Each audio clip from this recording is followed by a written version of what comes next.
Vous êtes né en 1918. 18, oui. Voilà. Oui. Et vous avez découvert le monde du travail J'ai dans les années 30 tout de suite. Tout de suite. À 12 ans, 12 ans et C'est-à-dire, demi. non, j'ai déconnu le monde du travail parce que à ce temps-là, cette période-là, j'ai ma mère qui travaillait au Tréfilerie de Creil et comme j'étais tout gamin, je me faufilais puis j'allais avec. J'ai été élevé dans l'usine, pour ainsi dire. J'ai couché dans une brouette à côté du feu et puis j'avais personne. Oui, votre père était décédé. Oui, j'avais personne et j'ai connu le monde du travail comme ça. Mais disons que le jour où j'avais les yeux qui ont arrivé à hauteur de la fenêtre, j'ai vu l'usine dans le lointain, pas dans le lointain, d'ici de 300 mètres à vol d'oiseau. J'ai dit, bon, c'est un peu mon destin, quoi. Je connaissais l'usine, et puis après, j'ai dit, bon, bah, c'est mon destin, c'est là que je vais atterrir. Et effectivement, c'est là que j'ai atterri, quoi, comme apprenti pointier. Vous savez, 12 ans et demi, quand on rentre dans le monde du travail à 12 ans et demi, ça forge un peu le caractère. Et vous avez donc vécu les événements du Front populaire Chez Brissonneau. chez Brissonneau. Oui, oui. C'est à cette époque que vous vous êtes engagé politiquement? Oui, oui, ben oui, c'était les partis politiques ressortaient avec le. Et puis, bon, disons que avec les anciens compagnons, j'avais un peu, ils parlaient de la guerre, tout ça, et puis bon, il y en avait marre, et puis tout ça. Alors, je suis rentré aux Jeunesse communistes où on était des Jeunesse communistes, on travaillait pour ça, pour l'esprit, quoi. Et puis on espérait toujours mieux, quoi. Il faut dire que la situation ouvrière dans les années 30 n'était pas merveilleuse. Hein. Moi, j'ai connu la misère noire. On vivait dans pas dans des taudis, mais il n'y avait pas d'électricité, pas d'eau. Il fallait aller chercher l'eau en bas, remonter 2 étages, remonter un seau d'eau, redescendre un seau d'eau. J'ai connu les conditions ouvrières assez pénibles. Alors, on aspirait toujours à mieux. Et puis les compagnons nous aidaient aussi à lutter parce qu'eux aussi étaient victimes un peu de la situation. Alors c'est comme ça que je suis rentré en jeunesse communiste. Quoi. Et là-dessus est donc arrivée la déclaration de guerre. Vous avez été J'étais soldat. C'était faisait mon temps, ce temps-là. Oui. On faisait 2 ans. Hein, et j'étais soldat et puis on est monté au front au mois d'août 1939, quoi. Et je suis monté vraiment dans les corps francs, entre la ligne Maginot et la ligne Siegfried, en décembre 1939. C'est là que j'ai pris les premiers obus sur la figure, quoi. J'ai pris le baptême du feu. Oui, oui. C'était pas drôle. Et puis de retraite en retraite, je suis arrivé dans le Lot-et-Garonne. Et là, je suis resté 2 mois dans le Lot-et-Garonne, et puis j'ai été démobilisé à Bouglon. Et c'est donc là, vous remontez à j'ai remonté en zone libre. Et puis. Vous reprenez votre travail dans l'usine? Non, j'ai une erreur que j'avais faite. Parce que j'avais un vieux rêve. Bon, je voulais passer les trains comme les autres. Puis mon rêve, c'était mécanicien de conduire une locomotive. Ouais. Alors je suis rentré au chemin de fer du Nord. Mais avant de conduire une locomotive, il faut passer par le purgatoire. Il faut apprendre à poser les voies, il faut apprendre à tout ça. Et puis. Alors j'étais donc poseur de voies à la SNCF, et c'est là que j'ai rencontré Deneux. Deneux, il travaillait dans les bureaux à Paris, puis je le connaissais l'avant-guerre, bien sûr. Je l'ai rencontré, il me dit, tiens, t'es là, toi? Bah, j'ai dit oui. T'es pas prisonnier? Bah, j'explique un peu ma situation. Il me dit, qu'est-ce que tu penses?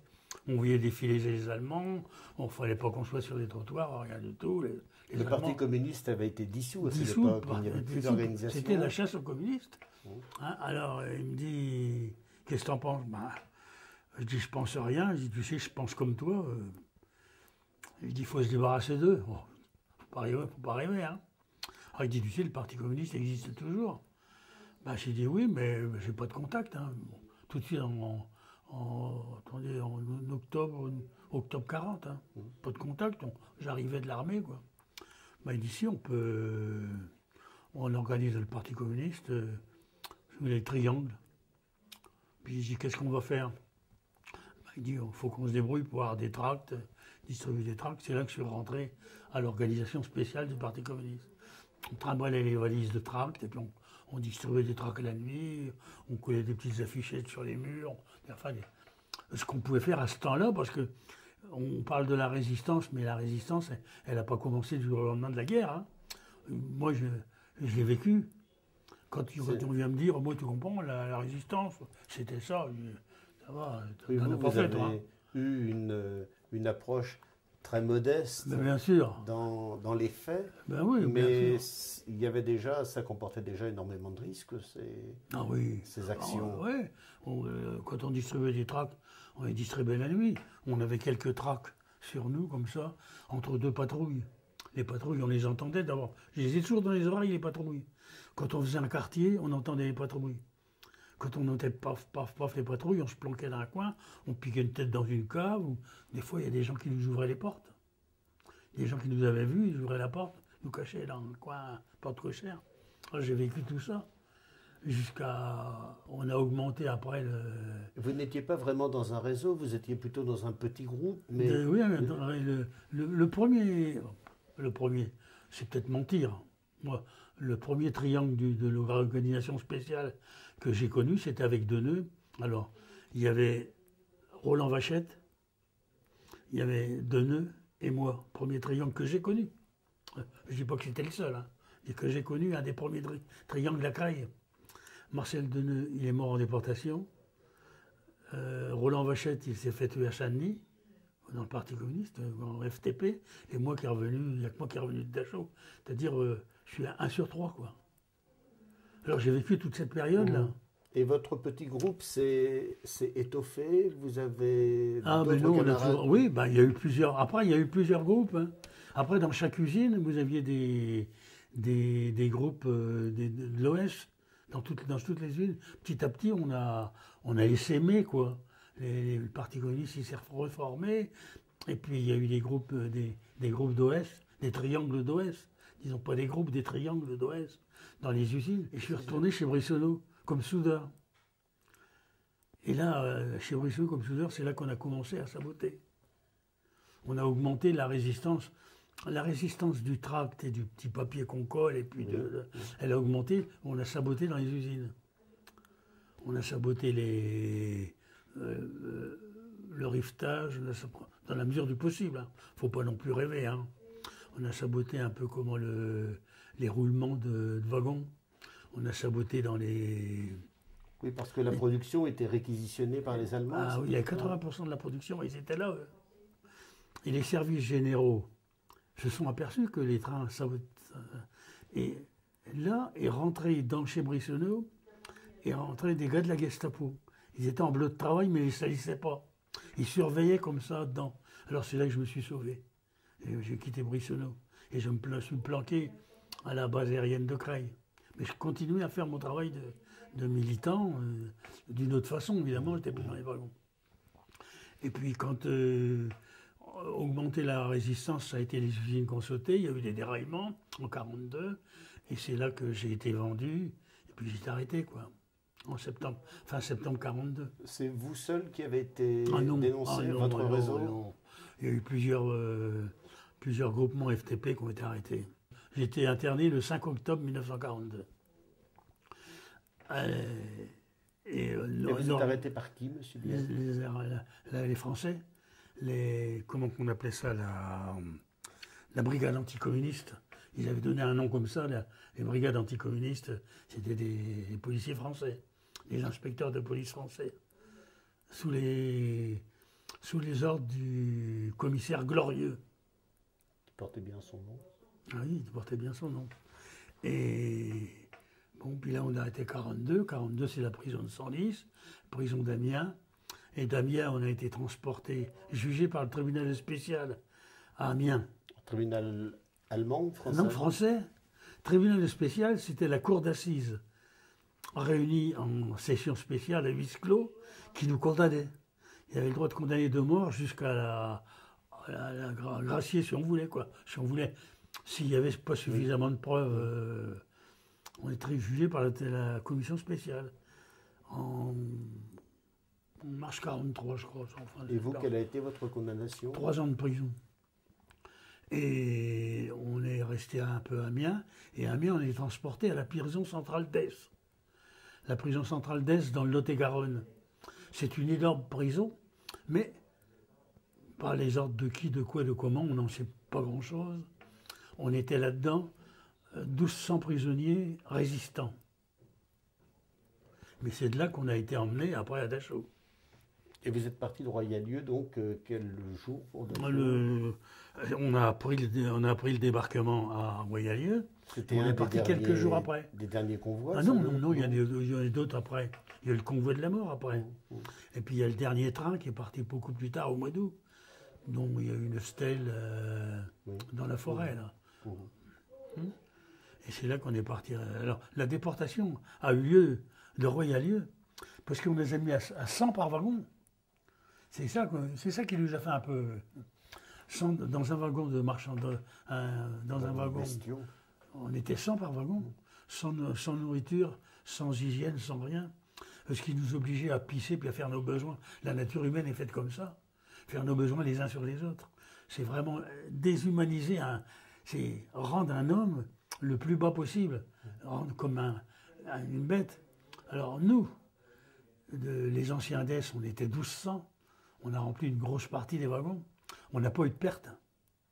Parce qu'il y avait la discipline, on a maintenu la discipline à l'intérieur des wagons, surtout bougez pas, faites le moins de mouvements possible pour pas vous fatiguer, mais on a maintenu la discipline, on n'a pas eu de cadavres. Tandis qu'au wagon de la mort, au train de la mort, où c'était un peu tout le monde, il y a eu manqué un peu de discipline. Nous, on avait quelques mois de prison, on était endurcis. Tandis qu'au train de la mort, malheureusement pour eux, disons que c'était tous des gars qui avaient été arrêtés presque tout de suite et emmenés en déportation. Ils n'avaient pas subi la rigueur des prisons. Alors il y a eu peut-être un peu de manque de discipline, la chaleur, le manque d'eau, tout ça, ça a joué. Mais il y a eu aussi peut-être un manque de discipline, je pense. Combien de temps durait le voyage pour aller... 3 jours. 3 jours. Ah oui. Oh, c'est terrible. À 100 par wagon, il faut vraiment tenir, imposer, disons, une certaine discipline pour pas qu'il y ait de folie. On voit les gars qui commencent à flamber, les gars qui commencent à être folie, à s'énerver. Il a fallu calmer l'opinion, quoi. On est arrivé comme ça à Dachau. Et alors, à Dachau... À Dachau, on a été comme les autres. Alors, elle a rasé, barbouillé, la douche, tout ça. Et puis, on a été numéroté. Et moi, je ne suis pas resté à Dachau. J'ai été... Pourquoi, j'en sais rien. J'ai été pris dans un commando. On m'a envoyé à Lauingen. Lauingen, c'est travailler dans une cave. C'était une usine secrète du Grand Reich, où on faisait des pièces détachées pour le Messerschmitt 262. Vous n'avez pas entendu parler de cet avion, c'est le premier avion à réaction. On travaillait dans la cave, on vivait dans la cave, on était dans une cave. On ne voyait pas le soleil. Et dans la cave, c'était une cave comme une autre, une grande cave. La moitié de la cave était coupée en deux, où il y avait les lits, on couchait à 3-4 par entassés. Puis il y a une place d'appel, et puis enfin tout ce qu'il fallait, quoi, encore. C'est un commando. Et là, on est arrivé, les anciens DES, il n'y avait presque pas de Français. On est arrivé à 4-5 des anciens DES. On est arrivé dans ce commando.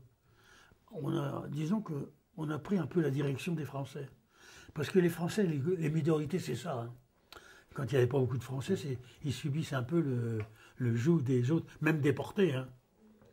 Alors, on a commencé un peu à organiser un peu. Alors là, on a réorganisé le Parti communiste, clandestin, dans cette cave. Et on a réorganisé la résistance dans cette cave. Parce qu'il y avait des gars qui étaient avec nous, qui étaient des résistants, mais qui n'étaient pas organisés. Nous, on arrivait tout frais et moulu. On a organisé un peu la résistance. Alors c'est là qu'on a dit, on va organiser le sabotage. C'est pas facile, il ne faut pas croire que c'est un rêve. Hein. Et puis ça se fait pas comme ça. Hein. Il y en a qui vous racontent des histoires, mais moi je l'ai vécu. On faisait des pièces pour le Messerschmitt 262, c'est des palonniers. Le palonnier, c'est ce qui sert à faire osciller les ailes et les ailerons, tout ça, qui sert de guide. Alors, les Allemands, des palonniers, c'était un triangle comme ça, en acier très fin. Et sur les endroits les plus difficiles où il y avait le travail, Oui. ou là où c'était l'attelage, on soudait des épaisseurs, des pastilles d'acier pour renforcer l'acier. Alors, j'ai été mis dans un commando de soudeur. C'est mon métier, tant mieux. Hein. Mais ils ne savaient pas que vous l'étiez. J'ai été arrêté comme soudeur, ils le savaient. Ah oui, d'accord. J'étais dans un commando de soudeur. Alors, pour souder les pastilles, on sabotait les pastilles. On sabotait le soudage. Si bien que on faisait quelques points de soudure solides, puis tout le reste, c'était de la colle. Si bien qu'ils s'en sont aperçus, parce qu'il y a des pastilles qui ont sauté, si bien que ça a saboté un peu. On ne faisait pas à tous les pièces, hein. On faisait quelques pièces par-ci, par-là, sabotées. Et puis, il y en a une qui a dû sauter un jour, les Allemands s'en sont aperçus. Ils l'ont photographié, la pièce. Ils l'ont macrographiée. Macrographie, c'est-à-dire que eux, avec leurs appareils que je ne connais pas, ils analysent, ils passent la soudure à la radio. Et ils voient aux endroits où le chalumeau a pénétré dans le métal, et ils voient aux endroits où il n'a pas pénétré. Alors un jour, le contremaître SS, le contremaître nazi qui était là, qui contrôlait ça, il vient me voir, il me dit « François, on regarde un peu ça ». Alors j'ai vu tout de suite la pièce qui était mal soudée. Et il m'a montré la photo. Il m'a dit, regarde ça et ça. J'ai dit, oui, c'est pas bien. Il dit, sabotage. Je sais pas, moi. Il dit, sabotage. Il me dit, tu vas souder une pièce. Il dit, si elle n'est pas bonne, tu vas être pendu. Sachant vous vous êtes appliqué, là? J'ai fait la soudure comme il fallait. Et puis, elle a passé à la macrographie, et le maester est revenu 3-4 jours après, il m'a dit, Françoise, elle est bien la pièce. Mais après, j'ai réfléchi. J'ai dit, si la pièce a été mal soudée, j'aurais été pendu, mais le maester, il aurait été renvoyé dans les... Il aurait reparti soldat, peut-être sur le front russe. Alors, il pensait peut-être aussi, en me sauvant moi, j'ai peut-être sauvé sa peau, j'en sais rien, hein. C'est gratuit ça. Hein. Mais j'ai réfléchi après coup, parce qu'on réfléchit quand même, on n'est pas les bêtes. Hein. Justement, ce qu'on faisait, c'est pour ne pas être des bêtes, on a maintenu l'esprit. Parmi le groupe de Français, il était peut-être une trentaine de Français, on a maintenu un peu l'esprit français, quoi. Et on allait jusque le plaisir dans cette cave, au capot, puis au SS, à tout ça, c'était de mettre du morceau de pain dans une espèce de carton à chapeau ou un truc comme ça. Et puis, de temps en temps, ils réunissaient le commando, puis jetaient le pain comme ça. Alors, tout le monde se précipitait pour avoir un petit morceau de pain gros comme le pouce, ou bien un navet, ou bien une carotte. Et quand tout le monde se bagarrait pour avoir du pain, eux, ils arrivaient avec les bâtons, puis pan, pan, pan. Ils tapaient dans le tas. Un jour, je dis aux Français, parce que, malheureux de dire ça, mais j'étais un peu le leader de l'équipe, quoi. Sans me vanter, pour quelle raison, on ne sait rien, mais vous avez toujours des gens qui s'imposent. Et un jour, je dis aux Français, il ne faut pas faire ça. Je dis, il ne faut pas aller chercher un bout de pain. Parce que vous risquez de prendre un bout de pain, oui, mais vous risquez de prendre un coup de trique dans la gueule, et puis que vous en servez toute votre vie, vous allez le subir, vous allez claquer sur le tas. Alors, ils nous ont appelés, ils ont réuni le commando, puis ils ont commencé leur cinéma. J'ai dit aux Français, on ne bouge pas, nous, hein. On se met là. Alors, on s'est mis allongé là, puis ça se passait là, la bagarre, elle se passait là-dedans. Nous, on ne bougeait pas. Ils nous jetaient des bouts de pain aux pieds pour qu'on remue. J'ai dit, Français, bougez pas. On n'a pas bougé, on a pris des coups de trique. Mais c'est un acte de résistance pour montrer qu'on ne voulait pas se trouver comme des animaux là-dedans. Les gens ne savent pas ce que c'est que la solidarité. La solidarité, c'est pas que de donner. Des fois, c'est donner un peu de son cœur. Quand on voyait un copain qui commençait à avoir un peu le cafard, parce que ça arrive, alors notre rôle, c'était d'aller à côté de lui, puis il remontait un peu le moral, il racontait une blague, et puis te casse pas la tête, ça va venir, va. Il remontait un peu le moral, quoi. Chasser un peu son cafard. La solidarité, ça a été autre chose aussi. On a dit, bon, ben maintenant, la solidarité, on va la pousser un peu plus loin. On va mettre une gamelle là, et puis on donnera à chacun 2 cuillères de sa soupe dans la gamelle supplémentaire, Si bien que pour le malade, ça lui fera une gamelle supplémentaire. Ça lui permet de celui d'entre vous qui était le plus mal en point. Oui, mais c'est pas facile. Hein. C'est difficile à faire ça. Je le raconte comme ça, là, mais c'est très difficile à demander, à exiger d'un camarade qui crève de faim, retirer 2 cuillères de sa soupe pour la donner à un autre. C'est ça la solidarité. Et ça, on l'a fait. On l'a fait. Moi, c'est une histoire. Je suis fier d'avoir fait ça. Parce que ça montre que dans les moments difficiles, on peut quand même rester un homme, un être humain. C'est très difficile, ça continue. Et ça, alors... Est-ce que vos convictions politiques vous ont aidé à tenir le coup? Oui, parce qu'on avait toujours... Et de l'autre côté, il y avait l'armée rouge qui battait les Allemands reculaient à fond de train. Vous aviez des informations là-dessus? Non, on n'avait pas d'informations, mais il n'y a pas de mur trop épais. Vous savez, il n'y a pas de mur trop épais, il passe toujours quelque chose. On recevait des pièces pour faire les pièces, on recevait les morceaux. Puis des fois, dans les morceaux, on retrouvait des bouts de journaux. On ne connaissait pas l'allemand, mais avec ce qui était plus ou moins écrit, on savait. Et on arrive toujours à savoir un peu quelque chose. Et on savait que l'armée rouge a fait reculer Hitler. Et ça nous encourageait, et ça nous forgeait dans nos convictions. Et ça nous aidait à tenir. Vous savez, j'ai connu 2 sortes d'hommes. 2 sortes. Les plus solides. Les catholiques et les communistes. C'est les hommes les plus forts. Parce qu'ils croient en quelque chose. Et ça nous permet d'entraîner les autres et puis de, organiser. Et ça, vous pouvez voir n'importe qui. Quelqu'un qui est sincère, moi, je me trouve sincère, je n'ai pas lieu de mentir. Mais quelqu'un qui se trouve sincère vous le dira aussi. Une marche 45, ils nous ont mis sur la route. On a fait une marche de la mort qui a duré 1 mois. Et dans cette marche de la mort, on a traversé un pays, Donauwörth. Si vous regardez. Pour resituer rapidement, les nazis voulaient évacuer les commandos pour ne pas laisser de traces humaines derrière eux. Pour pas de témoins. Pas de témoins. Ouais. Alors, mais il y en a toujours. Alors, cette marche de la mort, c'était terrible. Parce que le plus malade, il est mort.